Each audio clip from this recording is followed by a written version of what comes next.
Tom Burlinson's first appearance was as an actor in a school production of My Fair Lady. His father wanted him to become a lawyer. However, he was influenced by a friend to audition for NIDA. He was accepted there in the class of 1974. After graduating in 1976, he went on to appear in The Restless Years, Cop Shop, Skyways, all on TV. There have been numerous stage performances for this young man. The Man from Snowy River, his portrayal of Tommy Woodcock in the movie Phar Lap, and along with all of his achievements, he never lost sight of his love of music, which brings us to Sinatra at the Sands. Tom's on the line right now. Tom Burlinson, welcome in.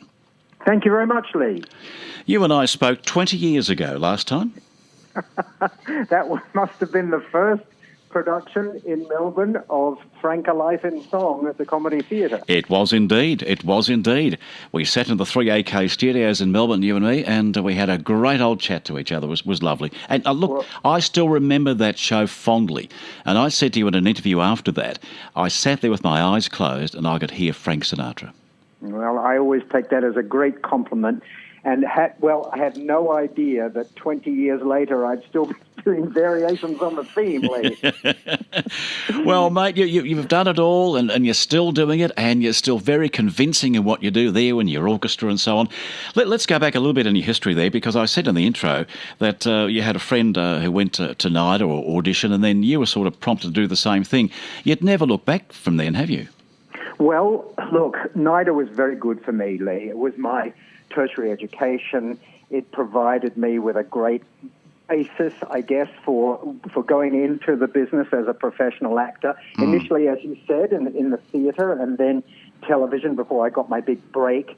NIDA, I learned a lot from NIDA, and I really think that there's not one job that I've done over the years since that I haven't used something that I learned there. I firmly believe I had some great teachers.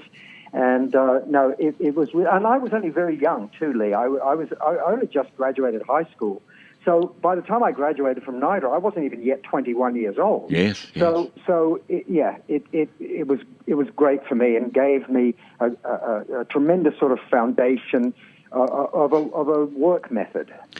Tom, I put on the movie the other night, Phar Lap. I hadn't seen for such a long time, and there's this young chap up there, Tom Burlinson. I forgot how young you really are, and you look just the same today. Well, that's the thing. Well, I don't know about that, Lee. But the thing is that when I was cast in The Man from Snowy River, they wanted somebody to look on that transition between boyhood and manhood. Now, I was already 25, but I'd spent my 3 years at NIDA and worked in the theatre and on television, as I said, but I still looked about 17. Now, Phar Lap was just the year after. Yes. So I was only 26, but again, I looked very young. And I guess, the short haircut. And I also think, I suppose, because I tried to capture in a way the essence of what Tommy Woodcock was about, rather than try to impersonate him. And he was very youthful and caring in his approach to horses in particular, very gentle, and as well as being a very hard-working Australian. He was a lovely man, and I had the great honour of playing him and also having the chance to meet him and see him around horses, even though he was much older than he was when the story of Phar Lap, of course, was in the late 1920s and early 30s. Well, it's a lot of time since then, of course, and you've done many, many other things too. Just harking back to My Fair Lady, when you were at school there, Colonel Pickering, wasn't it? Colonel Pickering, your very first stage. Well, my dad was a great fan of George Bernard Shaw, Lee, yes. And he thought that this adaptation that was done by Lerner and Lowe of his play Pygmalion, turned into My Fair Lady, was a great adaptation and very faithful to the ideas of George Bernard Shaw. So my father would quote, "Why can't a woman be more like a man?" and all kinds of things like that, all through my youth, right? It was one of his party pieces. So, and we had the record of Julie Andrews and Rex Harrison, and it was played a lot. So I knew, "Tonight, old man, you did it, you did it, you did it." I knew it very well when I went to audition for the role of Colonel Pickering, and was cast in the part. So that was my first my first public performance on stage at the age of about 10, I guess, or 11. And it hasn't stopped. Your dad wanted you to become a lawyer. What did he say to you when you turned to acting? You want to be a what? Get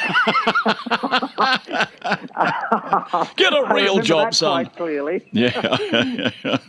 And it wasn't, even though I was accepted into NIDA and I spent 3 years there and I started working in the business and all of that, I have to say that it wasn't until I told him that I was going to be working with Kirk Douglas in The Man from the Snowy River that he turned and went, oh, and I got quite a lot of acceptance then. Yeah, I bet you Kirk did. Douglas was obviously a major Hollywood star, and for me to be working opposite him, the kids kind of made it, you know? You had to learn to ride a horse too, didn't you, for that movie? I did indeed. I realized that in order to play Jim Craig, the Man from Snowy River, convincingly, I had to look like I'd been on and around horses all my life. And I was given some preparation time to come to terms with it. And it turned out that I actually had more of an ability and an affinity with horses than anybody realized when I was cast. And it led to me doing much more of the riding in the movie than an actor normally would. There's a great scene there, the race scene, I think I would call it. That horse race thing in the middle, and you're up and down the valleys and so on. It was just sensational. I can recall seeing that in the cinema in the 1980s. And the stereo sound we had in those days had the horses bouncing off one part of the screen onto the other part of the screen. It just lived, didn't it? Well, it was shot in Panavision, and it was the Dolby Stereo soundtrack, as you say, which was state-of-the-art at the time. Yes. And, you know, that movie still is very much loved around the country, Leigh. When I travel around with my shows, invariably people who talk about The Man from Snowy River, there are children and now grandchildren who weren't even thought of when we made that movie, who still are put in front of it and who still love it. So what a great thing to have in your resume, I guess. Absolutely. Tell me about Frank Sinatra. When did you fall in love with his music and, of course, the whole thing about Frank? Well, I was very young. In the late 1950s, I was a toddler, and my parents had an album called A Swingin' Affair, and it had the picture of Frank in his fedora on the front cover, as many of them did during the Capitol years. And I would say to my mother, "The Man in the Hat. Let's play The Man in the Hat." There was something about Sinatra, his voice, the music, the arrangements, all of it that just grabbed me at a very young age. I rediscovered that same album when I was in my late teens and fell in love with it all over again, and thereafter became an avid Sinatra fan. And I'd sing along with him, Leigh, and I found that there was a natural, to a certain extent, a natural similarity in the range and the tone of our voices.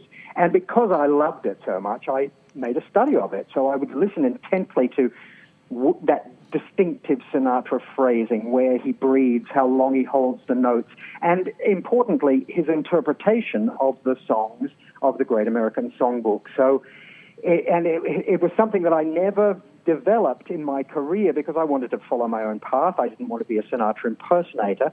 It was something that I didn't develop until later on when I created that show that you mentioned before, Frank, A Life in Song, which was originally just meant to be 12 shows at the Seymour Centre in Sydney, but turned out to be a national tour and taking it to Canada. And as I say, still doing variations on the theme all this time later. It was in 1990 you appeared on Ray Martin's Midday Show with an ode to the singer that you'd composed, The Man in the Hat. That's right. I called it The Man in the Hat, and it was about Sinatra's effect on me, basically, and it was a big band swing number. And, well, I performed it on the Midday Show, and then we heard about this miniseries Sinatra that Tina Sinatra, Frank's youngest daughter, was going to produce at Warner Brothers in Hollywood. And I sent a videotape that included me singing The Man in the Hat to her. And it turned out she was looking for someone to sing the voice of her father as a young man in that miniseries. And she asked me to fly to Los Angeles to sing for her, which I did. And she offered me that most incredible job of recreating some of the early hits of Sinatra from the late 1930s, 40s, things like All or Nothing at All and I'll Never Smile Again. And so for the first hour or so of that 5-hour miniseries, which went on to win the Golden Globe Award for Best Miniseries of the Year, it's my voice that Philip Kasnoff, who played Sinatra, is lip-syncing to for about the first hour, and then it goes to the original Sinatra recordings. So that was a pinch-yourself job, being cast, not being even a professional singer at the time, and being cast to sing the voice of one of the most recognizable and greatest voices of the 20th century. What a wonderful honour. It was indeed. You then returned to the stage, How to Succeed in Business Without Really Trying. Yes. With June Bronhill and Noel Ferry. That would have been a hoot with Noel Ferry. That was great fun. Oh, Noel, my goodness. Noel, I mean, you never knew what was going to happen with Noel, but audiences loved him, and he, really, yes, and June, it was a great cast in that show. Yeah. Jackie Love and June, as you said, and Bruce Spence and Georgie Parker. So, yeah, a very, very, very enjoyable experience. And I also met the girl who became my wife on that show too, Mandy. Oh, okay. And she was performing too, was she? Yeah. She was in the chorus of the show, and we met and fell in love then. We just recently celebrated our 22nd wedding anniversary. Congratulations to you. Thank you. Congratulations, mate. Yeah. That was just before I first met you, so you were newly married at that stage. And yes, indeed. All in bliss. Now, you're coming down to the West Gippsland Arts Centre. It's a fabulous new theatre down there. Yes, it was. We were actually booked in to come a little earlier this year, yes. But because of those renovations, we were asked to just postpone it until March next year. So looking forward to coming back to Warragul there and in a new facility. Well, it is, yes. It's a beautiful facility. Rhonda Birchmore's there tomorrow night.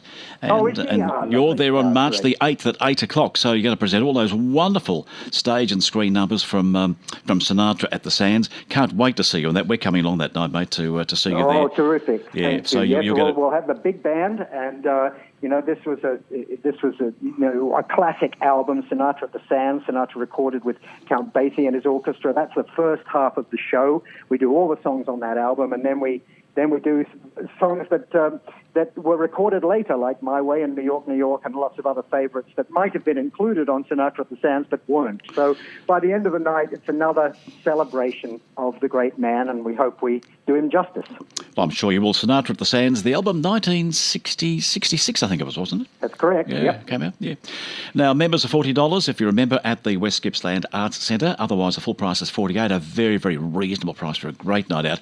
Go along and see this young man, Tom Burlinson, Sinatra at the Sands, and it's Friday the 8th of March at 8 p.m. Tom, it's been great to catch up with you. I hope to see you personally up at the theatre there in March and shake your hand once more. I do go out after the show and meet people, so please do say hello, Leigh. It would be great to say hello to you personally again, but thanks very much for the interview today. You take care, pal. Happy Christmas to you and yours. You thank you very much. You too. All the